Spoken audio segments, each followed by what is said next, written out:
everyone, it's Lisa. Welcome back to my channel. Today I have to make a sympathy card. I actually have to make two. My uncle passed away a couple days ago, so I have to make a sympathy card for my aunt as well as for my cousin. It was her father who passed away, and it's been hard, but we'll get through it, and I know that he's in a better place. So I wanted to come on here and make this card with you, since I know some of you probably are also dealing with some similar situations in your life, and you're probably needing to make a card, and I just wanted to come on here and just show you a couple sets that are really good for sympathy cards. So I am going to be using the Lighthouse 2 stamp set, and this stamp set, it can be used for a sympathy card, but it can also be used just to, hey, tell someone happy birthday, or you light up my life. You can see some of the sentiments. You light up my life, happy birthday, you light up my day, always look on the bright side, shine bright, and it has this lighthouse, cloud, birds, and this cute little doghouse.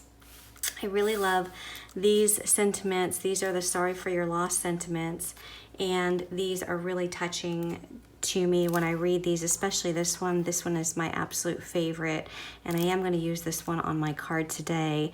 Those we love don't go away. They walk beside us every day, unseen, unheard, but always near, still loved, still missed, and very dear. So that's the sentiment here, and that just touches my heart in such a way, because every time I read that, my dad passed a couple years ago, and that just always gives me comfort. So what was once enjoyed and deeply loved, we can never lose, for all that we love deeply becomes part of us. Helen Keller. Sometimes there are no words. My heart hurts for you. So sorry for your loss. Sending you loving thoughts and heartfelt sympathy during this difficult time, and I'm here for you. So I'm going to incorporate these two sets in my card today. I'm going to be using this lighthouse. I'm also going to be using the birds, and then I'm going to take this sentiment here from the Sorry for Your Loss set. I'm starting out with a piece of Bristol Smooth cardstock cut to 4 by 5 1/4, and notice that when I do my ink blending, I do have another piece of cardstock there at the bottom of the Bristol Smooth, and that's just to create a straight line, because underneath that tangerine ink I'm going to apply a midnight ink, which is the blue, to create an ocean scene. So I'm going to have the sunset on the top and the ocean at the bottom, and that piece of cardstock that's going along the bottom of the tangerine portion of that paper, it's about 1 inch from the bottom of the page. So I left 1 inch there, and that's going to be below that cardstock is going to be the midnight. So I have tangerine. I also have above the tangerine is the banana, then the sunshine, then the lemonade, and then the cantaloupe. So it's in that order. So the cantaloupe's on the top. That's what I'm working on right now, and underneath that is the lemonade. And after I put all that ink down, I do come back in and just blend it in again, just to make sure that all the white spaces are filled up and everything is blended thoroughly on that background. So again, the tangerine's there at the bottom. Above the tangerine is the banana, then the sunshine, lemonade, and then the cantaloupe. Now I take that cardstock and I put it at the top half on the line that I just made, and now I'm just blending in some midnight ink. So that's going to be my ocean. And I'm also going to come in with some blueberry ink, just to give it a little bit more vibrant color, because that blueberry is a little bit more vibrant than the midnight. But then I come back in with the midnight and just, blend all that out. And there's my background. Next, I have my stamped image of my lighthouse. I always like to stamp more than one in case I make a mistake. That's why you see 2 there. I did stamp it on to some Spectrum Noir Ultra Smooth cardstock, because I am going to be using my alcohol markers to color this up. And I've stamped it with my Spectrum Noir Finesse ink, which is for alcohol marker coloring. So I am going to be using my Copics. Now you see there that I'm adding some washi tape, and I'm just putting the washi tape on that lighthouse, because I want to make this lighthouse look like it has lines going across it. You probably saw the picture at the beginning of this video, so you can kind of get an idea for what I'm talking about. So it's going to look like it's got stripes almost, but I'm adding the washi tape to help me with those lines when I do my coloring. So I add the washi tape and I'm starting with the reds. You can see that with the reds, I start with the R29 and I am coloring the edges of the left and right side of the lighthouse. So I always start with my darks on the sides, and then to create that rounded look, I will come in with my medium and then the next lightest color, until I get to the very lightest color in the middle. So you can see here now I'm coming in with the R27, which just colors slightly on top of that R29 and then extends a little further out. And I do that for all of those reds. So now I'm coming in with the R24, again coming over slightly with where the R27 left off and extending a little bit beyond. Okay, and then I'm going to do the same thing with the next color, which will be the R22, and then R21 will be my lightest shade. And then after I color that up once, I'm going to come back in and color it all over again just to make those colors pop a little bit more on this stamped image. So for the red color, I've used a total of 5 different Copic markers, which are the 5 different color combinations on this lighthouse. Now, the lightest color, the R21, it didn't blend as well as some of the others, so I'm using the tip-to-tip method right here where I'm taking the darker color, the R22, putting my lighter marker, R21, on the tip of the R22 to get some ink and then blending it that way. And it just works a little bit easier as far as getting a better blend when you use that tip-to-tip method. And, put some of the darker marker on the tip of the brush, but then once you start using the marker, it will rub off on the cardstock, which is the whole intention, to smooth out that blend.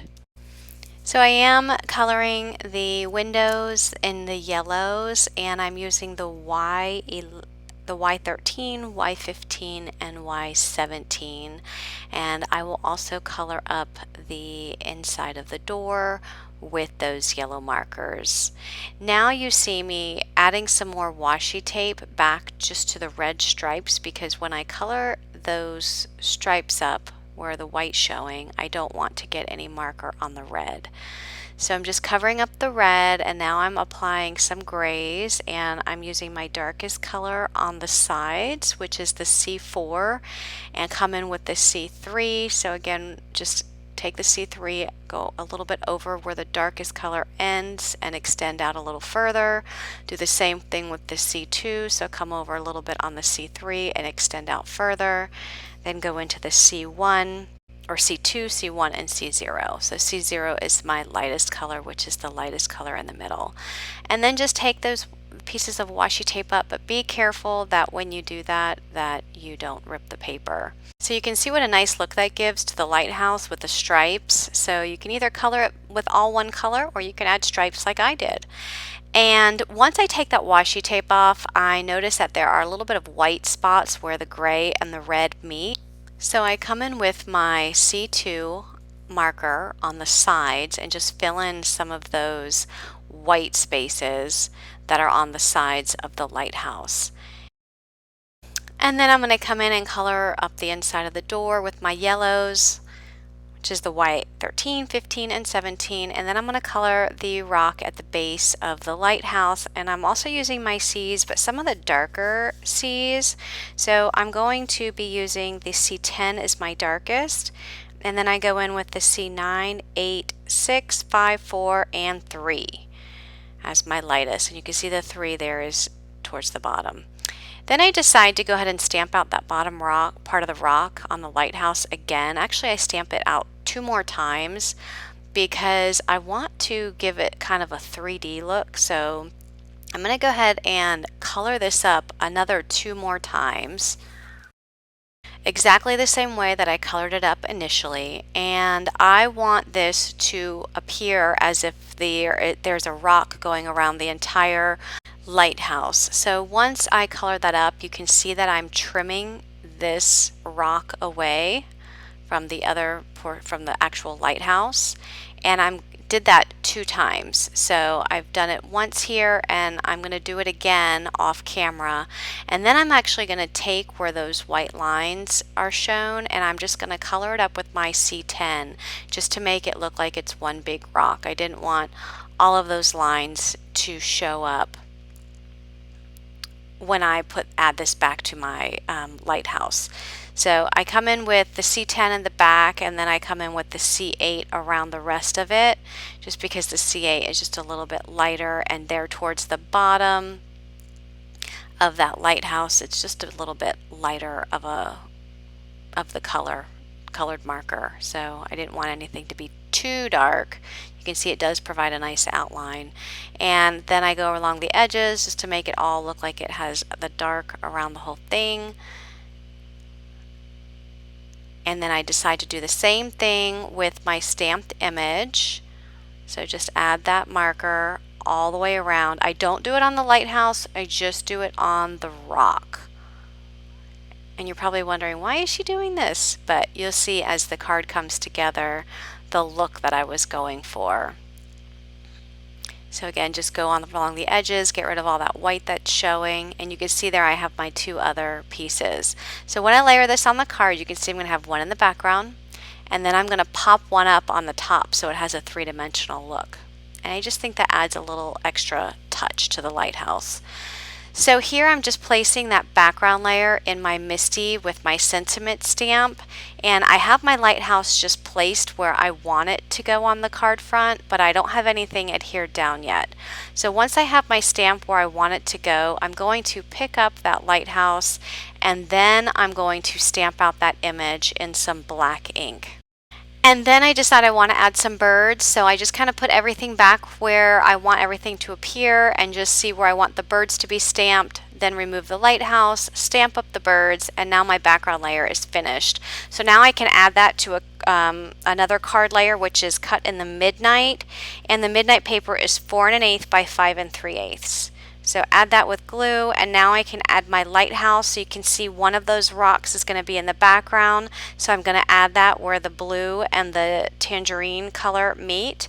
I'm going to add my lighthouse in the front. Just add some glue there, attach my lighthouse. You can see that 3-dimensional look. It kind of looks like that rock is going around the entire lighthouse, which I like that look. I think it looks really neat. Then I'm going to add some foam tape to this other piece of rock that I have just to give it some more dimension, and then put it directly on top of the front rock, or the one that's actually on the lighthouse itself. That entire layer is going to go on a card base, and the card base is an A2 size card base which measures 4 1/4 by 5 1/2, and that will complete this card. So you can see all the dimension there. And I just love the way it turned out. So if you have any questions or comments, please leave them below. Have a great day, everyone. Bye-bye.